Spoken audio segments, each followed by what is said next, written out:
అండి. వచ్చారా? వచ్చేసి ఓకే. 1 వీక్ అయిపోయింది. అలా కాదు. అంటే మీరు బిగ్ బాస్ నుంచి వచ్చిన తర్వాత అదే మైండ్ సెట్ లో ఉన్నారన్నారు కదా, మైండ్ సెట్ నుంచి బయటకు వచ్చారా? ఎస్ అండి. బయటకొచ్చేసా బిగ్ బాస్ నుంచి కంప్లీట్‌గా.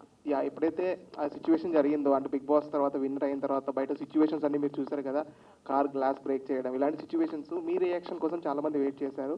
అసలు ఆ సిచ్యువేషన్ గురించి ఏం చెప్తారు మీరు? ఫస్ట్ ఆఫ్ ఆల్ అలా చేయడమే రాంగ్. ఇంకోటేంటంటే వేరే వాళ్ళు కార్‌కి బ్రేక్ చేసిన తర్వాత అక్కడ ఇది శోభా శెట్టి కార్‌ని ఇలా చేశారు, ఇలా సఫర్ అవుతున్నారు అనేసి ఇన్‌స్టాలో పెట్టడం వల్ల బెంగుళూరులో ఉన్న నా ఫ్యామిలీ చూసి నైట్‌కి నైట్ కాల్ చేసి వాళ్ళు చాలా సఫర్ అవుతున్నారండి. మీరు ఈజీగా చేసేస్తున్నారు. అదే ప్రతి ఒక్కరు చెప్తున్నారు. మాకంటూ ఒక ఫ్యామిలీ ఉంది. మా ఇంట్లో కూడా పేరెంట్స్ ఉన్నారు. వాళ్ళు చాలా సఫర్ అవుతున్నారు.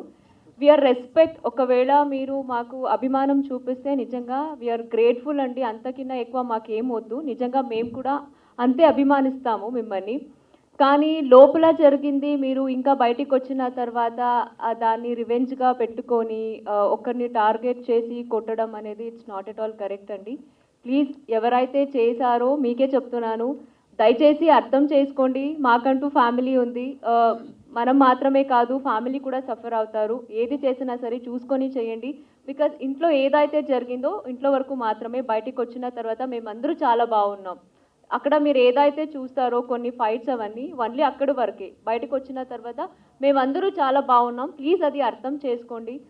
నెక్స్ట్ టైం ఎవరికి ఇలా చేయకండి అంతే. నాకు తెలిసి ఈసారి కంటెస్టెంట్స్ బయటికి వచ్చేటప్పుడు కార్లో కాదు లారీలలో వద్దాం బయటికి, అది బెస్ట్ అనిపిస్తుంది. శోభ గారు, అంటే ఇప్పుడు బిగ్ బాస్ నుంచి వచ్చిన కంటెస్టెంట్స్ అందరూ కూడా ఆ ఛాన్స్ ఈ ఛాన్స్ వచ్చిందని చాలా చెప్పారు. అండ్ మీరు వచ్చేసి కూడా 1 వీక్ అవుతుంది. మీకు అలాంటి ఆపర్చునిటీ ఏదైనా వచ్చిందా? ఎస్ ఆపర్చునిటీస్ అయితే వస్తుందండి. ఇంకా నేను కొంచెం చూసిగా సెలెక్ట్ చేసుకుంటున్నాను. ఎస్ డెఫినెట్లీ నాకు కూడా మంచి మంచి ఆపర్చునిటీస్ వస్తుంది. అంటే హీరోయిన్గా ఎక్స్పెక్ట్ చేయొచ్చా? ప్రస్తుతానికి సీరియల్ లైఫ్ ఇచ్చింది నాకు. అండ్ ఇంకా ముందు కూడా అంతే సీరియలే చేస్తాను. సో త్వరలో రివీల్ చేస్తా ఏం చేయబోతున్నానని. అదే చెప్తా.